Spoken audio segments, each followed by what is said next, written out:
वठे को ख़ैर जी।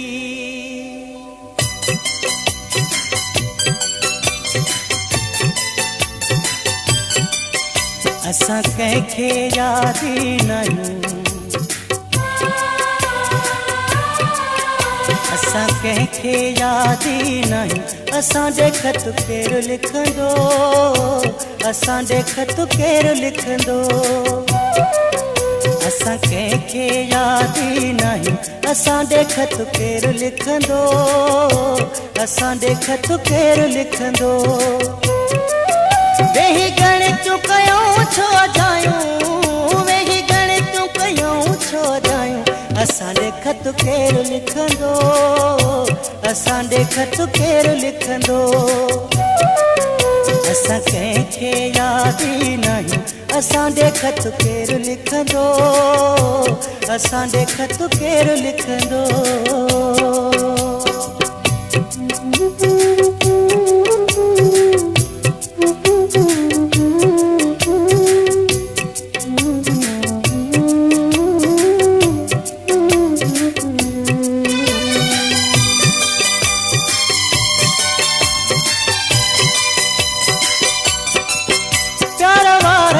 ख़त लिखबो आ, दुख सुख जो भी कुछ पुछबो आ।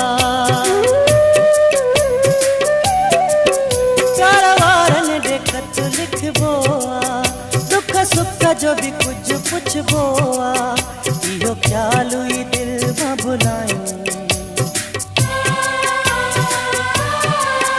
इहो ख़्यालु ई दिल मां भुलायूं।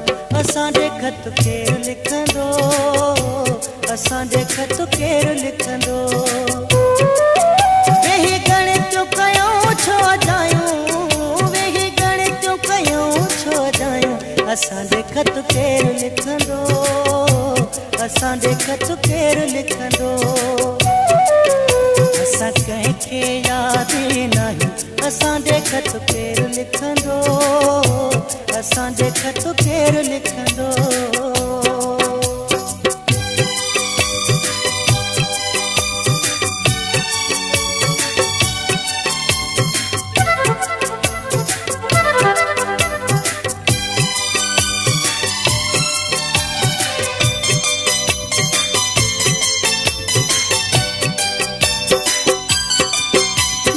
पागल दिल नथी समझे, कया वसथो घणा नथी समझे। ओ मुझे पागल दिल नथी समझे, कया वसथो घणा नथी समझे। वया विसरी सभिनि खां आहियूं, वया विसरी सभिनि खां आहियूं। असांजे ख़त केरु लिखंदो, असांजे ख़त केरु लिखंदो। वेही गणितूं कयूं छो जायूं, वेही गणितूं कयूं छो जायूं। असांजे ख़त केरु लिखंदो, असांजे ख़त केरु लिखंदो। असां कंहिंखे यादि नाहियूं, असांजे ख़त केरु लिखंदो, असांजे ख़त केरु लिखंदो।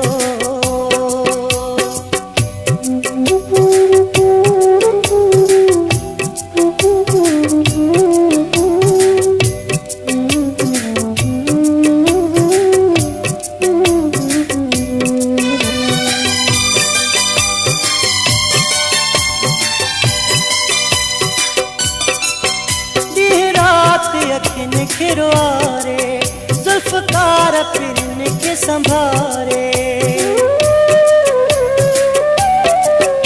ॾींहुं राति अखियुनि खे रोआरे, ज़ुल्फ़कार पिरनि खे संभारे।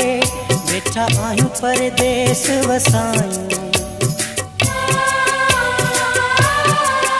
वेठा आहियूं परदेस वसायूं। असांजे ख़त केरु लिखंदो, असांजे ख़त केरु लिखंदो। वेही गणितूं कयूं छो जायूं, वेही गणितूं कयूं छो जायूं। असांजे ख़त केरु लिखंदो, असांजे ख़त केरु लिखंदो। असां कंहिंखे यादि नाहियूं, असांजे खत केरु लिखंदो, असांजे खत केरु लिखंदो। असां कंहिंखे यादि ई नाहियूं, असांजे खत केरु लिखंदो, असांजे खत केरु लिखंदो।